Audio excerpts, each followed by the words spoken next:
Ogun West this time around is that Ogun West is not coming cap in hand to ask for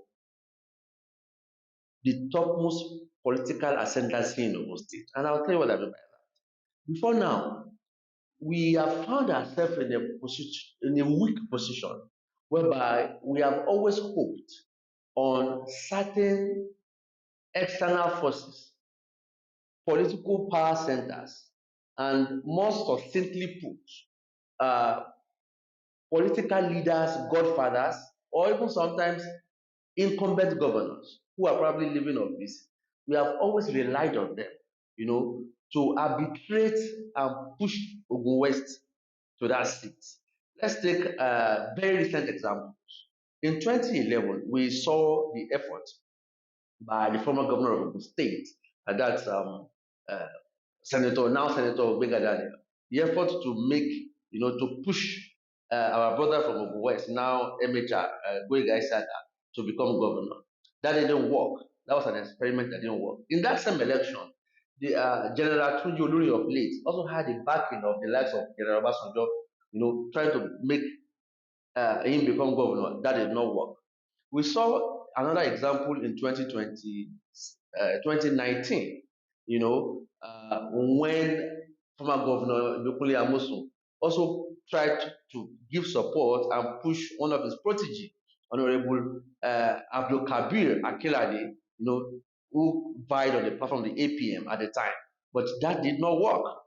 It was an experiment that did not fly. General also tried in 2019, in 2015, using the PDP platform with the backing of the likes of late Senator Guru Kashamo and other groups. So that did not work.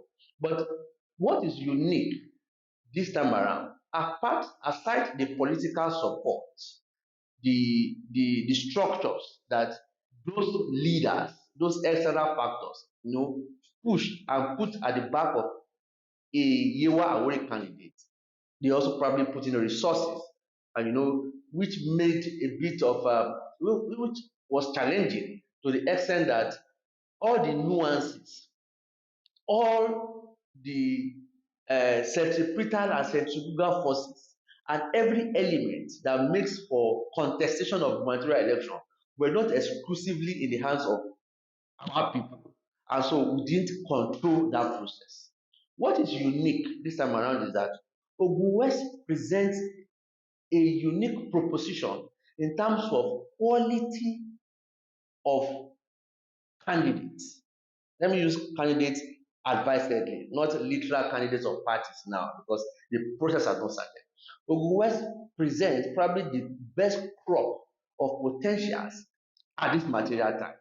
And more importantly, Ogun West now boasts of what we call innate capacity to vie for that office without much of being held in the hand by external forces or external power centers to say, okay, we want to make you become governor. That is saying that Ogun West have now matured in themselves in terms of the requisite capacity, competencies, resources, okay, and the goodwill to demand for governorship in 2027 and indeed get it. That is what is unique this time around. Ogun West is not waiting for an anointment. And Ogun West is this time around is not waiting for somebody to carry our brightest prospect on his shoulder and begin to say, I want to make you governor. We have tested that on 3 occasions. 2 current governors have attempted to make our son governor. That did not work. State funds were spent, federal funds were spent. That did not work. And so Ogun West has taken his destiny into his hands this time around. For the governor, who is the leader of the party in the state today, he himself, from benefit of hindsight, will look back and look at how he also became governor. He will be humble enough and circumspect enough in history to look at how God helped him surmount almost insurmountable circumstances. Because if you are familiar with the history of 2019 elections, you understand that it was almost going to be an uphill task for the governor to beat Senator Nukunle Amosun's candidate in a free and fair primaries. But we don't want to go to that history. God helped him, not by his power, but by the support of men of goodwill who rose up and supported him. It's the same thing that will happen in 2027 when the time to choose the candidate of the party APC comes forward. As a leader, with trust and we believe that he will make that the call and also allow God to determine, God Almighty, and the good people of the party and party faithfuls, both in Ogun West and other part of the state, to say,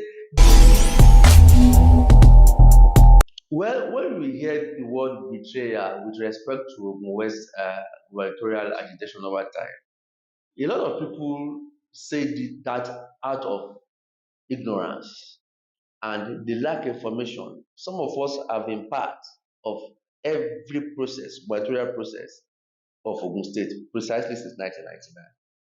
And more importantly since 20 succinctly since 2007. And there's nothing like betrayal. There's no time an Ogun West man came forward to contest the governorship that he did not put all of his effort. If you see some of our people doing something else at crunch time, it's either they played to their party. You cannot have all the people support you. You cannot win an election with the support of all the people. You only win an election with a simple majority. Don't forget. And so, even in Ogun West today, in 2027, it is sure that candidates will come out of another party that is not of Yewa-Awori stock. And such a candidate or such a party will have supporters from Ogun West. And they will work for their party.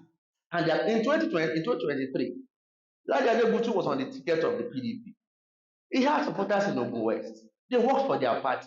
They are not betrayers. It is politics we are playing, so they supported their party. If that is what people call betrayal, that is not betrayal. It's people working for the principles and the group and the objectives they believe in. What is important and what brings victory in any election is you having the simple majority. And if the candidate of the APC, as it were this time around, is of Yewa-Awori stock, which we believe in and which we believe should happen in a just and equitable society, we challenge anybody. The Egbas are free to come out. They are our brothers. Not even the core Ijebu people, they should come out and let the people of Ogun State decide. It's about who is the best candidate, who represents the future aspiration of Ogun State, who is that person that will harness the potentials of the state, okay, and then take it to the next level from where the current governors be. And if that's what we're talking about, Ogun West is ready, and we have the requisite material for that job. Look at the current representation in the states. The National Assembly members, I put it to you that some of the best performing National Assembly members today are in Ogun West, without prejudice to the performance of our brothers from Ogun Central, from Ogun East. Come to Ogun West. We know what is happening there. And the peak of them all, the cream of it all, Senator Solomon Olamilokun Adeola Yayi, with the subsequent Yayi, has redefined public office performance with his ubiquitous, unprecedented representation in the National Assembly today. Go to the whole of Ogun West. His intervention is everywhere. In terms of legislative oversight, in terms of experience, in terms of capacity. These are verifiable indices. And so when you look at that, you're going to ask yourself then, what more does Ogun West have? And so I put it to you effectively that Ogun West is positioned and the requisite material to put forward for Ogun West is here. For example, somebody like Yayi would not need to be introduced to anyone. You would not say you would need to go have cap in hands and ask for help. Come and give me this, come and give me that to contest. No, he understands the terrain. The nuances are there. And there's verifiable capacity and competence that has been displayed, which is visible to the blind and audible to the deaf.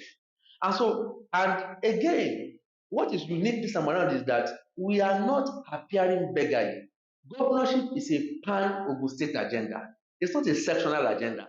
And so this time we are not coming to say Yewa lo kan and therefore come and give it to us. No, we are saying Ogun West wants to become governor, and we have the requisite material with a statewide appeal, with the requisite funding and all infrastructure of election in our hands. So the destiny of Ogun State for the very first time since 1979 is in its own